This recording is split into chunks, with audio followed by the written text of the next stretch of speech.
Ngor s'en voulait, il a même appelé au village pour prévenir ses proches parents, mais aussi son oncle maternel Djagan pour qu'il lui envoie talismans et autres bains mystiques. Le but, faire face à ces virus mortels. Il le savait et en avait parlé partout dans les grandes places de Dakar, tellement cela était source d'inquiétude pour lui. Lui, contrairement à beaucoup de Sénégalais, avait compris que les Chinois allaient nous refiler ce microbe funeste et bon marché, comme d'ailleurs tout ce qui vient de ce pays d'Asie, pensa-t-il.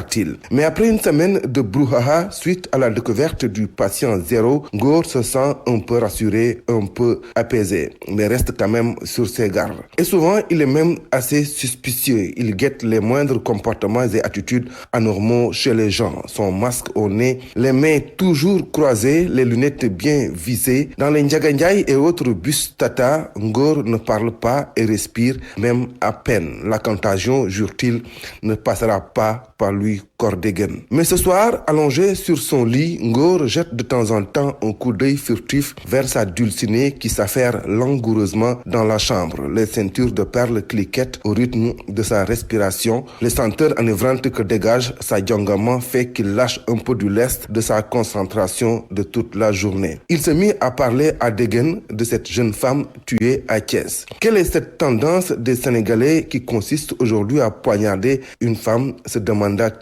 Et ces actes sont généralement d'une cruauté extrême, féroce et sans pitié, indigne d'un homme comme lui. Kaolack, une femme poignardée par son ex-mari. Touba, une autre poignardée par son voisin. Et dernièrement, Rufisque, une autre dame poignardée au dos pour sauver son enfant. On en trouverait certainement beaucoup plus si on cherchait encore. Tché et Barké Fapes. Moi, Ngor, battre une femme, quelle honte. Moi que ma Degen continue de chouchouter comme un vieux bébé. Ah, Degen, la femme, sa dame à lui. Sa gauche et sa droite sont haut et sont en bas. Celle qu'il a suivie du village à la ville. C'est certain dans la tête d'Ngor. Degen, sa force motrice, sa faiblesse, même dans ses pires moments. Celle qu'il a suivie du village à la ville. C'est certain dans sa tête. Même dans ses pires moments de folie, dans les périodes les plus sombres de son existence, elle, Degen, ne recevra que remerciements et prières. Et celui qui empêchera à son Degen de rêver, lui Ngor, le très dévoué époux, se chargera de t'empêcher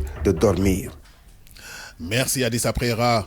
Eh ben, dis donc, Ngor, on a vécu des choses. Et Ngor est comptable de tout. Et effectivement, nous oriente vers peut-être toutes les situations et nous parle des maux de la société. En fait, c'est la vitrine de la société que Ngor nous relate avec une certaine dérision, toujours effectivement avec Dissa Prera, le rédacteur en chef de King FM, que nous remercions et que nous retrouverons lundi prochain.